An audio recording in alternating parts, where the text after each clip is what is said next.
Hola a todos, ¿cómo están? Espero que muy bien. Sean nuevamente bienvenidos a esta su serie y su canal. Hablemos de historia de Venezuela. El día de hoy vamos a darle continuidad a la miniserie sobre las 5 Venezuelas que venimos desarrollando junto al profesor Enrique Ali González. Ya vimos en la primera parte, la primera y la segunda, en la segunda parte la tercera y la cuarta, y vamos entonces hoy a la tercera y definitiva entrega sobre este apasionante tema. Esperamos entonces que sea de su entero agrado y podamos sacarle provecho a este contenido que esta vez va a concentrarse sobre la quinta Venezuela, pero también va a arribar a algunas conclusiones fundamentales. Muchas gracias, que lo disfruten. Mira, Enrique Ali, interesantísimo todo este asunto, ¿no? E insisto en que tú, claro, por tu formación, permanentemente vinculas el tema o le buscas la arista, el lado que tiene que ver tanto con la sociología como con la antropología y con la cultura. Es evidente, ¿no? Y todas estas reflexiones que estás haciendo hasta este momento apuntan hacia allá. ¿Ok? Sin embargo, yo quisiera enfatizar en algo que ya dijiste, pero que para que quienes nos están oyendo lo agarren en su justa dimensión, ¿no? La cuenta que tú y yo llevamos aquí en este capítulo de las 5 Venezuelas tienen que ver con la evolución que el nombre Venezuela ha tenido en cuanto a ser usado como nombre de un territorio. ¿Sí? Y por eso hablamos de 5 Venezuelas y ya está clara cuáles son: la vieja provincia, la Capitanía General, la República que acompaña la guerra de independencia, o en cuya defensa se da la guerra de independencia, el departamento de la República de Colombia y la república que surge en 1830, que es más o menos la misma que tenemos hoy, salvo por dos o tres cosas allí. ¿Ok? Pero básicamente es la Venezuela moderna. Y sería la quinta y última, esa, la de 1830. ¿No? Entonces, hiciste mención a, a la versión oficialista del tema, que también habla de 5, pero de 5 repúblicas, por lo cual la cuenta allí es distinta y evidentemente a nuestro criterio, pues yo eso lo comparto contigo, es un criterio falso, ¿ok? Porque ellos partirían de que la primera república es de la 1810 a 1812, la segunda es la del 13 y el 14, la tercera es la del 16 al 19, la cuarta es la de 1830 y la quinta sería la que fundaron ellos en 1999. Y eso no es verdad. ¿Sí? Claro. Entonces, para que no haya confusión y alguien llegue a pensar, ah, no, pero es que aquellos también hablan de la Quinta República, entonces estamos hablando de lo mismo, no estamos hablando de lo mismo. No, no, no.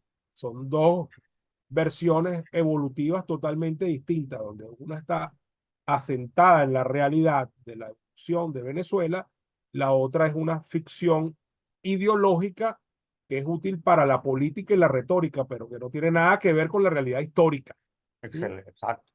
Entonces, creo que Exacto. eso es fundamental dejarlo clarísimo aquí, ¿no?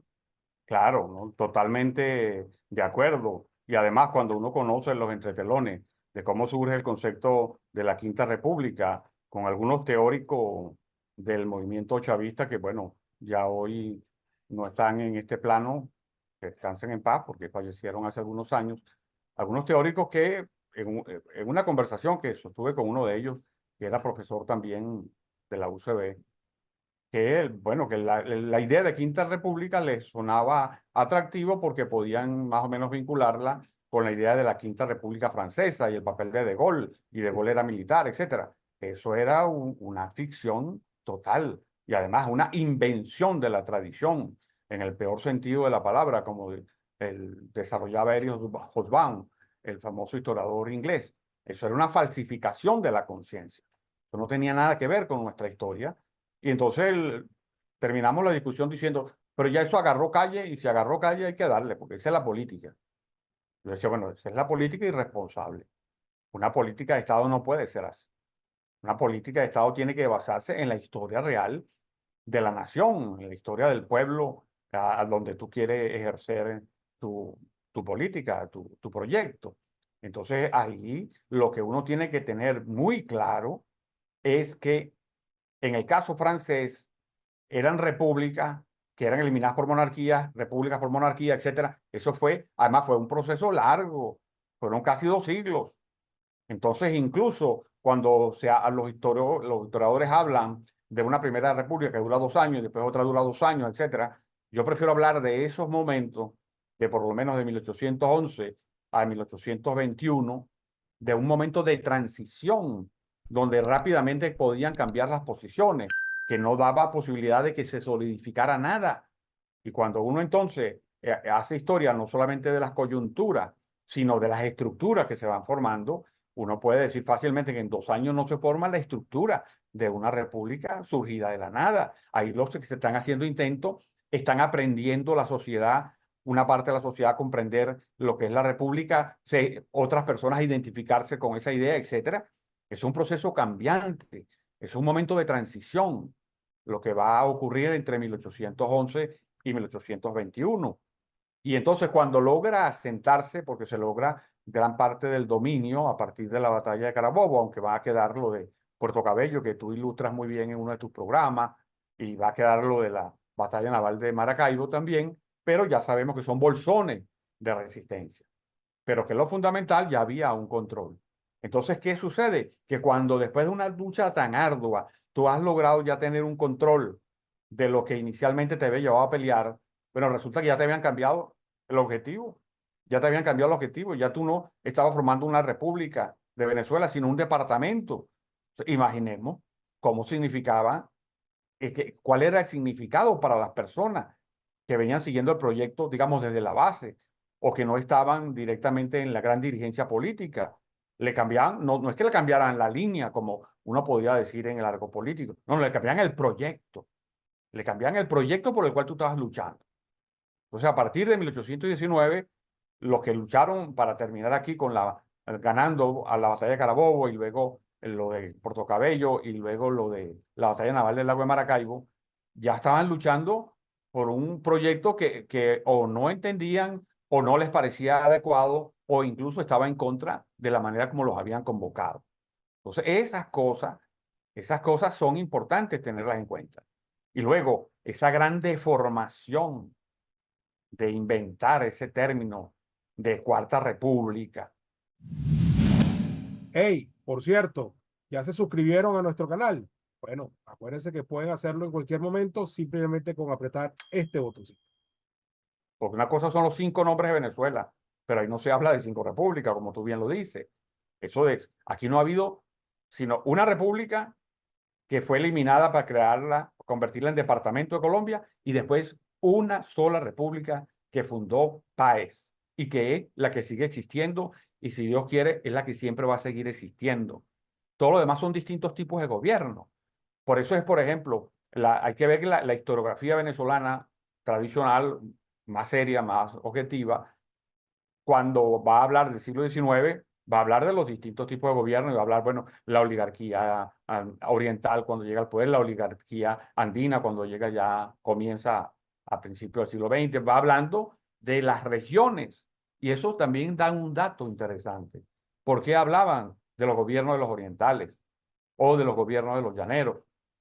Sí, ¿por qué hablaban? Porque eran fuerzas que surgían agrupadas alrededor del criterio de reivindicar una identidad geohistórica y que esa identidad geohistórica se sentía con derecho a dirigir a todo el país.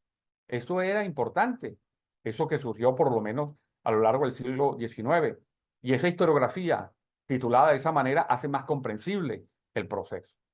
Pero Por haber cierto, Kelly, inventado...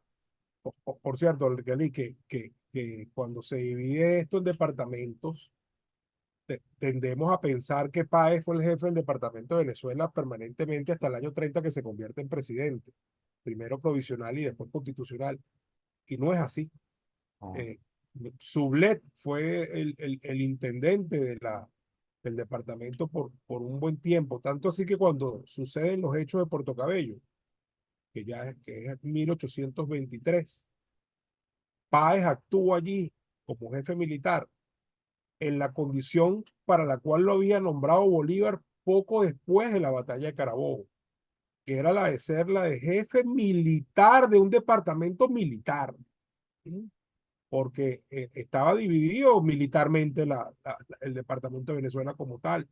Tanto así que Mariño y Bermúdez eran tan generales en jefe como Páez, incluso antes que Páez, pero allí en el sitio de Puerto Cabello tenían que subordinarse a Páez porque el jefe del departamento militar era Páez, dentro del cual estaba Puerto Cabello.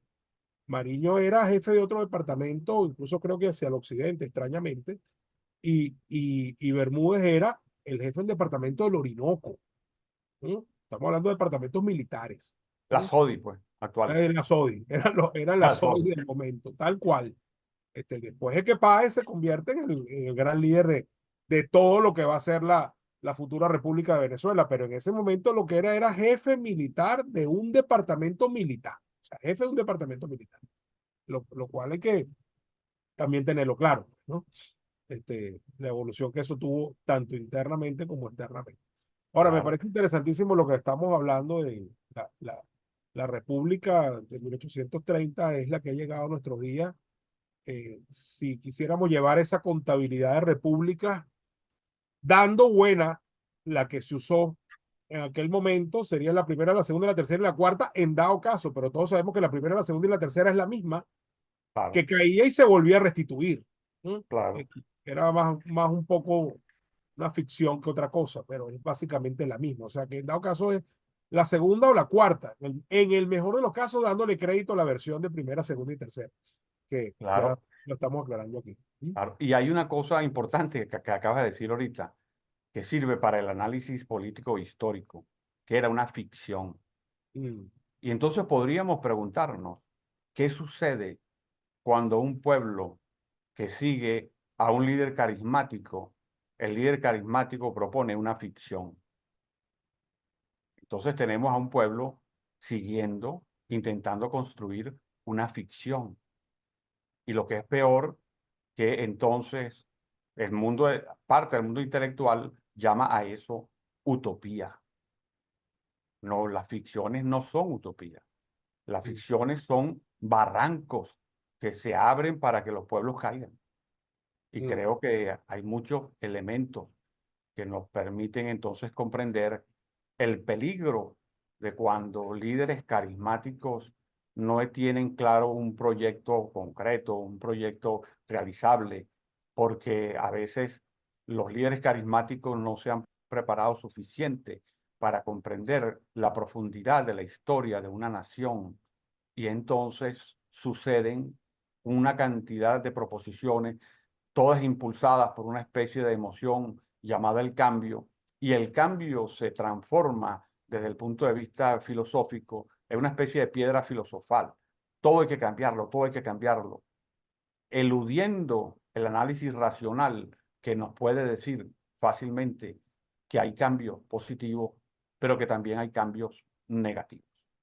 mm. Importante, importante. Bueno, Ricali, ha sido realmente muy interesante todo este asunto.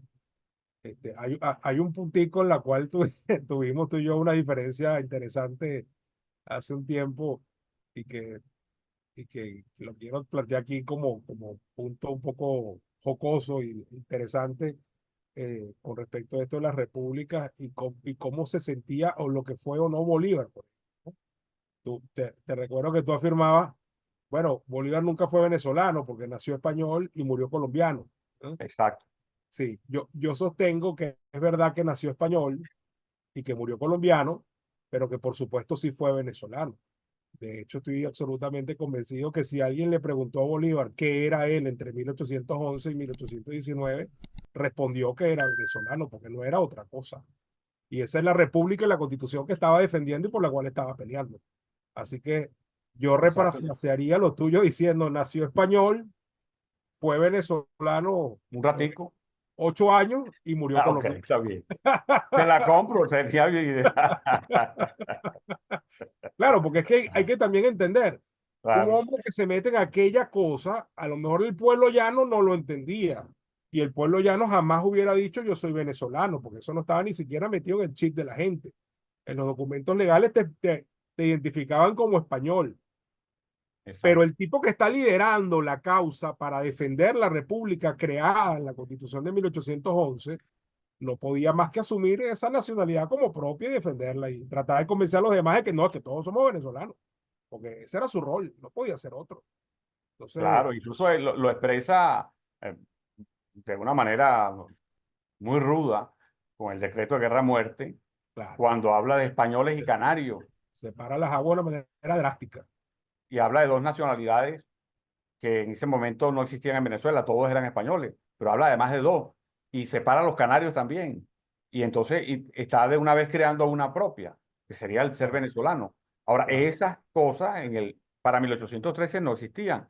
En tal caso era su proyecto. Pero ¿cómo cayó eso ante la gente? Es decir, ¿cómo podían observarlo? Es decir, que ahora los españoles son solamente un grupo y los otros son canarios, que son otra especie de nacionalidad, que ahí, digamos, se confunde. Hay un famoso libro del profesor Rodríguez Campos que habla del Partido Canario.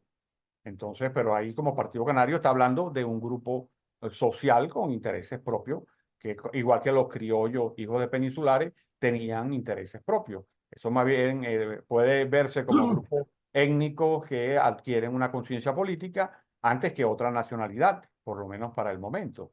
sí, Pero es evidente que por eso es que, digamos, hay que verlo incluso con ojos de cariño, en el sentido de buscar la comprensión y buscar los perdones mutuos que haya que tener, porque esa época de 1811 a 1830 se derramó mucha sangre, y mucha sangre de los venezolanos que estaban en un bando y en el otro, y que una historia que procure, una historia que esté al servicio de la construcción del país, es una historia que tiene que buscar conciliación.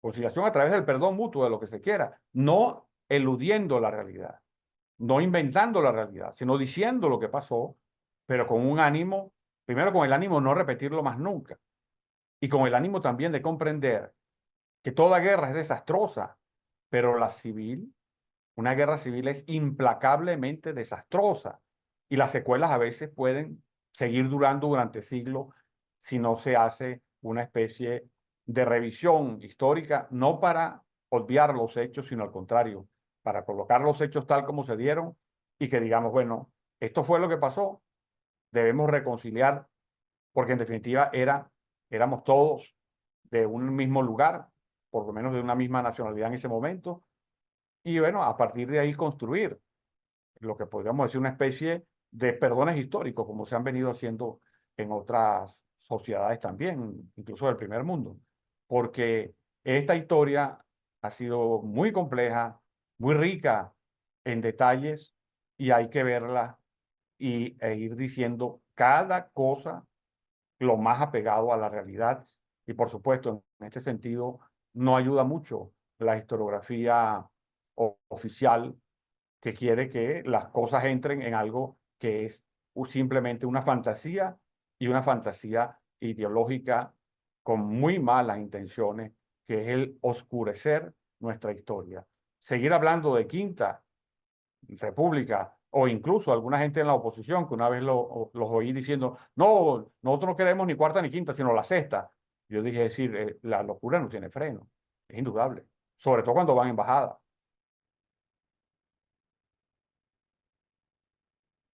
es así como dice Enrique Ali, tal cual. No hay que hacerse eco de las ficciones históricas para construir una ficción nueva. Tienes toda la razón. Ojo, esto sin querer decir que rescato sí el espíritu de quienes decían eso, que es que no queremos, así como no queremos este presente, tampoco necesariamente queremos rescatar lo que estaba antes.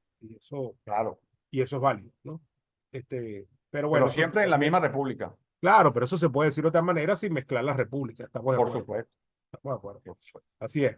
Bueno, Riquelí, muchísimas gracias. La verdad es Bueno, que gracias a ti. un Excelente conversación.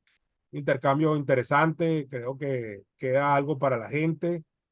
Se aclaran muchas cosas para evitar confusiones y caer tontamente en discursos que están construidos sobre ficciones, como ya lo hemos dicho varias veces, y creo que eso es básicamente la utilidad de lo que hemos hecho hoy. Así que te agradezco muchísimo, Ricali, de verdad que sí. Oh, muchas gracias por tu invitación, siempre muy agradable, muy agradado por esta oportunidad de conversar con tu enorme público que tienes, gracias a Dios, esos grandes números de la audiencia y de los suscriptores, porque se lo merecen. Tú y tu equipo, encabezado por Luis, han hecho un trabajo muy importante y que va a seguir aumentando, porque he visto que también ahora hay programas pues asomándose a historias particulares, como es la historia de las elecciones, las historias de la diplomacia internacional.